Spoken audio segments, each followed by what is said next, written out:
Kumusta kayong lahat? Sana po ay nasa mabuting kalagayan kayo at makikinig kayo ng maayos. Sa araw na ito, mag-aaral tayo or let's learn about panghalip na panao or personal pronoun in English. So, ano nga ba ang panghalip panao? Ito ay panghalili sa ngalan ng tao. So, when we say panghalili, it means is used to replace the name of a person. So we have panghalip panao personal pronoun, first person singular ako or ko, I or me. Second person ikaw, ka, you. Third person siya or he or she. First person plural, we have the exclusive and inclusive. Exclusive and inclusive.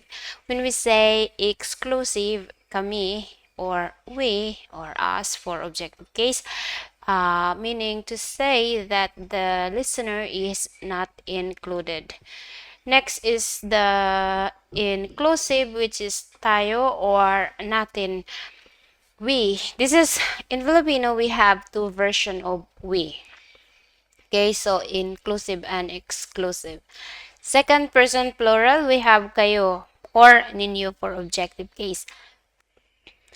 Kayo, it is also work with the singular and plural. Second person, it is more polite to say kayo. Just like, kumusta po kayo? It's more polite to say that than just say, kumusta ka? So, better, like, it's more polite and accepted by anyone or everybody. Next, we have third person plural, sila or nila for objective case. They or them. So, in Filipino, we have special form of second person you. Basically, you and I.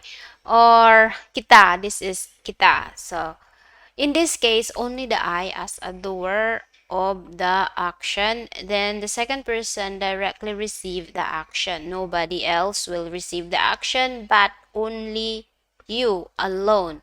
So, you is the object of the verb. We will talk more about it later. Okay. So, let's move on to first person singular, ako or I. Ako is the nominative case. Ko is objective case or me. When we say nominative case, meaning this is subjective, used as a subject of the verb. Ko is used as an object of the verb. Halimbawa, example, ako si Rosie, I'm Rosie. So, it is used as a subject of the sentence. Niluto ko ang mga itlog. I cooked the eggs. So, ko is in the middle of the sentence. So, basically, the focus of the verb is object. So, objective case. Now, let's move on to second person singular, ikaw or ka, mo. Oh, yeah, it is your in English. Ikaw ay mabait na tao. You're a good person. Kumusta ka? How are you? Note, we don't use ikaw in the middle or at the end of the sentence. But sometimes also we have ikaw depending on the context of the sentence. Like, kumain ka muna. So this is object. Or, kumain ka muna. It's not an object, but in the middle of the sentence. Kumain ka muna. You eat first. So you use ka. You don't say, kumain ikaw muna. We say, kumain ka muna. Saan ka pupunta? Where are you going? We don't say, saan ikaw pupunta? We say, saan ka pupunta? Anong ginagawa mo? What are you doing? So, anong ginagawa mo? This is object. If you answer this question, basically, it is focused on the object that you're doing or focus on object focus. Okay, so, mo is your objective case or tanggap. Kinain mo ang niluto ko. Did you eat the food I cooked? Paano mo nalaman? How did you know? O anong ginagawa mo? What are you doing? Okay, let's move on to third person singular. Siya or he. Siya is she or he, or yeah, we don't have gender specification in Filipino. So siya is basically for both gender. And the objective case for this third person is niya or her or his. Okay? Siya ang matalik kong kaibigan. He or she is my good friend. This is gender, not gender specific. So I said he or she. Ang pangalan niya ay si Jana. So basically, she's a girl. So her name is Jana. Alright. Now, move on to first person plural. In Filipino, just like what I said, we have exclusive and inclusive. We have here the exclusive nominative case, kami. And the objective case for this is namin. Kami ay kakain sa labas ngayong gabi. We are going to eat out tonight. So basically, you're talking to someone who is not included to the verb kain sa labas. Okay, so the person you're talking to is not included. Kasama namin si Jana. So Jana is with us, or she's going with us. Okay. Now, let's look at the illustration here. Have here the kami or we. So just the two of them is gonna go. So they said, kakain kami sa labas mamaya. So we're going to eat out later. So the person they're talking to, the second person, is not included. So she said, sige, magsaya kayo. So just the two of them. Kayo, magsaya kayo. So you two have fun. Okay, so the listener is excluded. Alright, so is it clear as day now? Alright, I hope so. Now, let's move on to an inclusive. This is tayo. Tayo is we. Do not get confused. Don't get confused with this with the tayo. Tayo is the verb, not a pronoun. Okay, tumayo ka, tayo ka. That is not the same. All right, that is tayo is a verb. This is a pronoun. Okay, tayo, na tayo. Okay, so the objective case is natin. Kakain tayo sa labas bukas. Let's go out and eat tomorrow. Okay. Isasama natin si Jana. So, let's bring Jana with us. Okay, so, getting easier and easier. Okay. Halimbawa, magpakuha tayo ng larawan.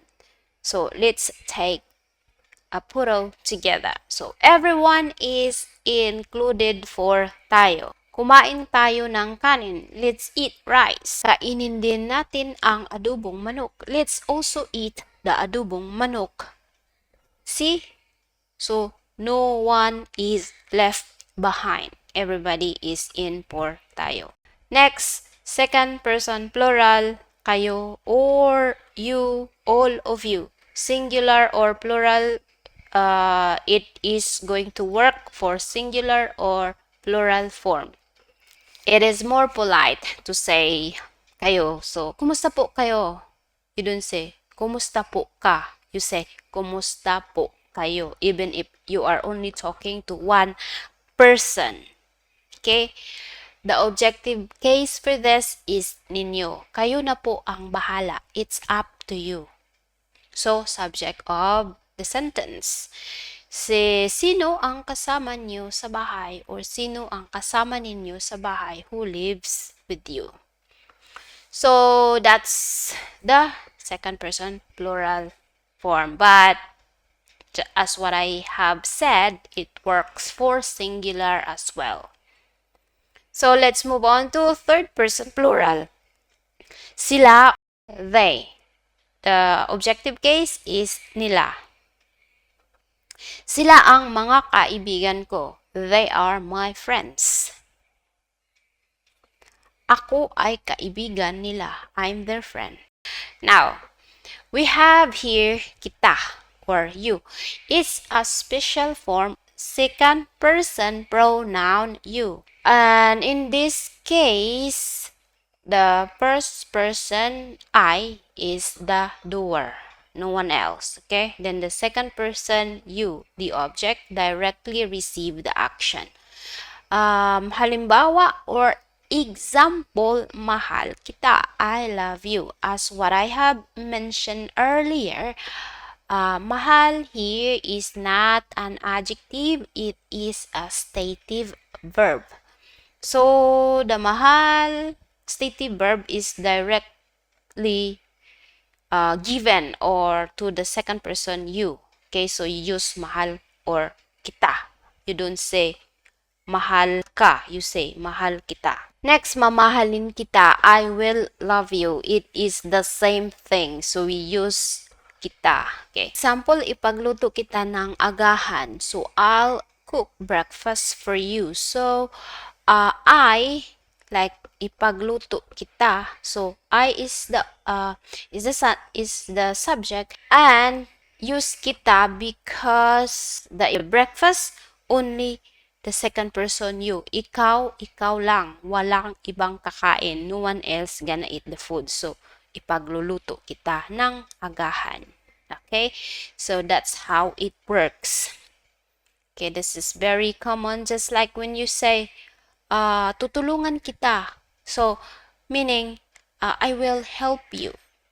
So, no, you're not gonna help anyone else but you alone. Okay? Just you. So, she's gonna directly receive the action tulong, tulungan. Okay? So, I hope that it is clear and very easy for you to take in. Okay, so I will be happy to hear that you understand what I'm talking about here. Okay? Here, we have a pagsasanay. Pagsasanay means quiz, fill in the blank. Sasamahan blankas. I'll go with you tomorrow. So just fill in the blank. Kung ano, what is the personal pronoun that is suitable for the sentence. Maaari blank ba akong tulungan? Yes, will you please help me? Malaya blank na. Iiwan na blank. You're free now. I'm going to leave you. Pauwi na blank sa bahay. They're on their way home. Next, ihahatid blank sa paaralan ang mga bata. Will bring the children to school. Blank ang mga kasama ko sa bahay. They're my housemates. Tatawagan blank mamayang hapon. I'll call you later this afternoon. Meaning to say the action is gonna be directly to the second person you. So what do you think is the pronoun there? Here we have mayroon tayong dalawang larawan. So ang ating pangungusap ay nag-uusap sila habang kumakain. So in English, they're talking while eating. Nag-uusap sila habang nag-iinuman. So they're talking while drinking. So the pronoun is sila. Okay. Third person. Plural. Okay, mga Kapinoy learners, sana may natutunan kayo sa aralin na ito. So, Kapinoy learners, I hope that you learned something from this lesson. Ayon pa sa ating pambansang bayani, okay, kilala niyo ba kung sino ang ating pambansang bayani? If you are really a Pinoy, then you should know this. Who is the pambansang bayani? Okay? Ayon sa kanya, ang hindi marunong magmahal sa sariling wika ay higit pa sa malansang isda. You don't want that, right? Okay? So, it's up to you. Kayo nang bahalang magsalin sa kasabihan na ito. I would say, paalam. Goodbye.